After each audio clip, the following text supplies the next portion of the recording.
మొత్తం దోసుకు తిన్నారు. మీ ఉద్యోగాల జీతాలు ఒకటోసారికి ఇచ్చిందా? ఇక్కడ చాలా మంది ఎంప్లాయీస్ ఉన్నారు. ఫస్ట్కి ఇచ్చిందా అమ్మ? పెన్షనర్స్ పెన్షన్ ఫస్ట్కి ఇచ్చిందా? మీ వచ్చిన తర్వాత 2 నెలకెళ్ళి పైసా పైసా జమ చేసి ఫస్ట్కి శాలరీస్ ఇస్తున్నాం, పెన్షన్లు ఇస్తున్నాం, ఇంకా ఇవ్వవలసిన డ్యూస్ ఉన్నాయి రిటైర్డ్ ఎంప్లాయీస్. ఇవన్నీ కూడా ఎవరు చేసిను?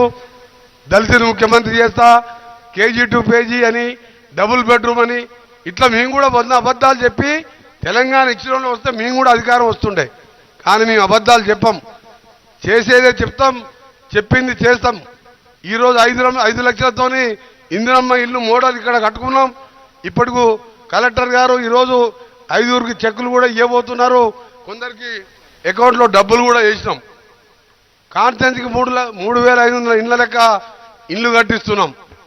దాంతోపాటు ఇలా పేదవాడు మేము కోటీశ్వరులు తినే సన్న బియ్యం ఇచ్చే కార్యక్రమం సంవత్సరానికి 3,000 కోట్ల రూపాయలు. మన ఉత్తమ్ కుమార్ రెడ్డి గారు చెప్తారు ఎంత కష్టపడి ఆ స్కీమ్ తీసుకొచ్చిండు. అందుకనే ఇలాంటి పథకాలు ఎన్నో పెడుతున్నాం, ఇంకా చేయాలని చాలా ఉన్నది. కేసీఆర్కి ఒకటే చెప్తున్నా, నీకు నువ్వు నిండా పెట్టిన వరంగల్ మీటింగ్ చూసినాం. నిండా ఈడ మీ అందరం కూర్చున్నాం. నేను ఉత్తమ్ కుమార్ రెడ్డి గారు, రాజగోపాల్ రెడ్డి గారు, రఘువీరం, మీ అందరం అనుకుంటే ఇలా సగం దీంతో డబల్ మీటింగ్ పెడతాం. వారం రోజులు టైం డబల్ మీటింగ్ పెడతాం. ఒక్కొక్క ఎంపీ 6 లక్షలతో గెలిచిండు, ఒక్కొక్క ఎమ్మెల్యే 1 లక్ష మెజార్టీతో గెలిచిండు. నువ్వు మీటింగ్లు కాదు, 10 ఏళ్ళు ఏం చేసినావు? లిక్కర్ దందా చేసినావా? ఫోన్ ట్యాపింగ్ చేసినావా? లేకపోతే దళితులకు 3 ఎకరాల భూమి ఇచ్చినవా? ఎన్ని మోసాలు చేసినావో ఇవన్నీ ధరణి ద్వారా బయటపడుతున్నాయి.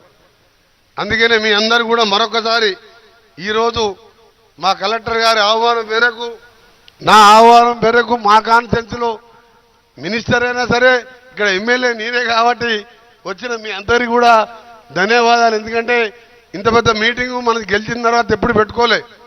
ఇంత సమ్మర్లో ఎండాకాలంలో ప్యాడీ సీజన్ అయినా సరే ఇంతమంది వచ్చిండు. మీ అందరికీ కూడా ధన్యవాదాలు.